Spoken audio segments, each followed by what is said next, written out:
Yo, what's up mga troops? So ayun, nandito na naman ako sa North Shore ngayon. Nandito ako sa OLPH Gym kasi meron ngayon ditong one-day tournament lang ng mga Pilipino para sa Independence Day. So ayun mga troops, laro-laro muna ng basketball.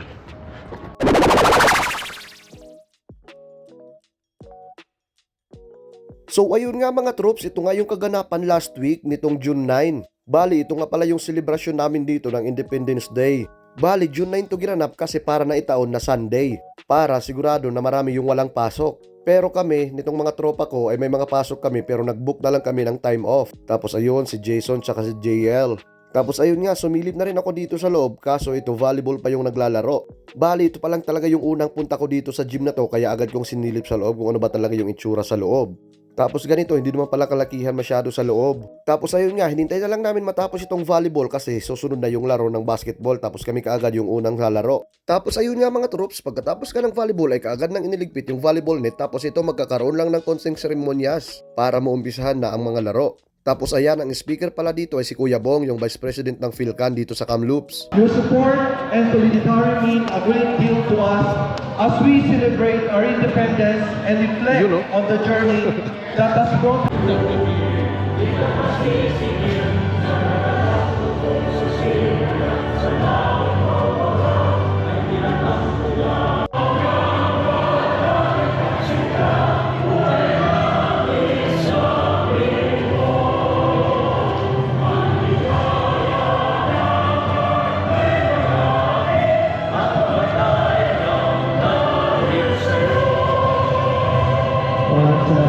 thank you very much. Tapos ayun, syempre hindi pwedeng mawala. Hindi pwedeng hindi natin kantahin yung pambansang awit natin. Tapos eto, tatawagin naman yung President ng PhilCan dito sa Kamloops, si Kuya Jun Maliksi. Magandang hapon sa inyo lahat. Napakaswerte natin at nagkatipon-tipon na naman tayo. Sa mga players, enjoy nyo lang ha. Ingatan natin, makasakit at saka masaktan tayo. Okay? Just follow up, repeat. I state your name. Tapos ito naman, yung nagbigay ng oath of sportsmanship si Sir Melvin, yung may-ari ng Edo Japan dito sa Kamloops.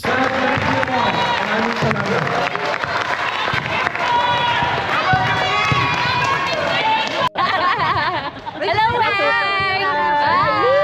Welcome to my vlog! Hi, mga katroop! Yan! Go, Jason! Tapos eto na nga mga troops, mag-uumpisa na. Eto, isa pa naman sa pinakaayaw ko, yung ako yung tatalon sa jump ball. Pero okay lang, ayun, nakakatalon pa naman kahit papano. Tapos grabe, parang ang laki-laki ko tingnan dito sa suot kong damit na to, oversize din kasi sa akin. Tapos ayun nga, unang tira, kapos kaagad. Tapos ayun nga, dahil wala kang maayos na nagtatawid ng bola sa amin na ito, ako na lang yung tagatawid minsan ng bola. Meron naman isang bata dito, magaling sana, kaso medyo nahihiya o natatakot lang. Kaya ito, nung unang quarter, ay ako na lang yung muna yung tagatawid ng bola. Tapos eto, unang puntos namin, galing kay paring Jason, ayun. Dapat ka talaga magpatagay pre, kasi sa'yo yung unang puntos. So ayun, bali dalawang quarter lang pala tong laro na to, bali tag 20 minutes tapos puro running time. Tapos ayun, sa unang quarter wala nga akong puntos, dito na ako bumawi sa pangalawang quarter. Kaso hindi na lahat na videohan. Nag-automatic shutdown kasi tong camera kasi nag-overheat. Ito lang yung mga ibang nakunan. Shoot mo na yan! Bigay!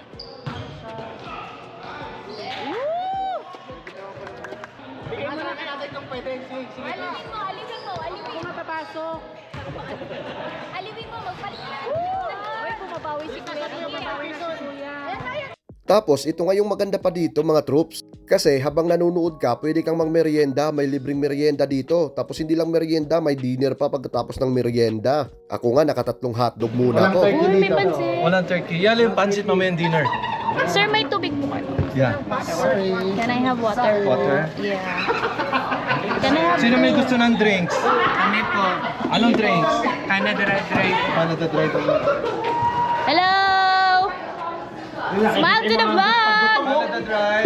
Thank you po. Ano yung iba? Water? Yeah, can I have 2 water po? Thank you. Uy, Wow. ay, sorry! Sorry. English yung mga Hindi siya Thank you po. Okay lang. Ano, sir? Kaya dyan. Canadian. Canadian. Canadian rice. Thank you. Hotdog na lang akin. Ang sarap naman.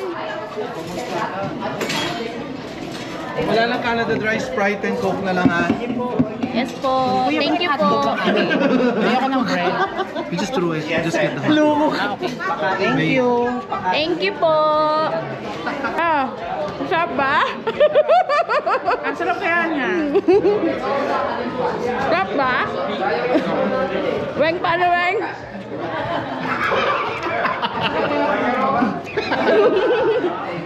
Hi guys. Hi guys. Jowa ko. Visit.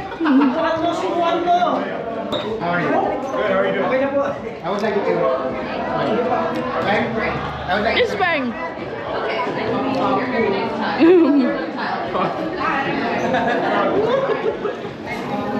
Ayun nga mga troops, ang kukulit ng mga tropa, no? Tapos, ito nga pala si Kuya Lloyd. Thank you nga pala Kuya Lloyd sa pagpapasali sa team nyo. Bali, siya nga pala yung nagbuo ng team na nilaruan ko. Tapos, ayun nga mga troops, dahil olats nga kami sa laro namin, ay wala na, laglag na kami kagad, isang laro lang. Bali, manunood na lang kami sa iba pang mga kaganapan dito. May mga ibang activities pa naman katulad nitong Zumba. Tapos, syempre, yung mga iba pang remaining game ng basketball. Papanoorin din namin kung sino pa yung magcha-champion. Tapos, may mga awarding din kasi. Hintayin ko lang kung sino yung mag-MVP dito sa basketball na to. Pero yung volleyball, halata na may isa na nakikita na kung sino yung mag-MVP. Eto, parang naisipan ko nga sumali muna dito sa Zumba kaso medyo nakakahiya.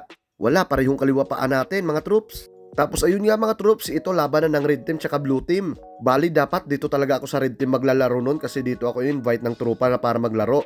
Kaso medyo nahihiya ako kasi sabi ko parang puro sila sa McDo nagtatrabaho tapos ako lang yung maiiba. Kaya doon ako naglaro sa parang halo-halo lang na team. Ako sa OJ, may Subway. Tapos yung iba halos karamihan ng mga katim namin ay puro kabataan. Nasa mga 12 to 16 years old pa lang.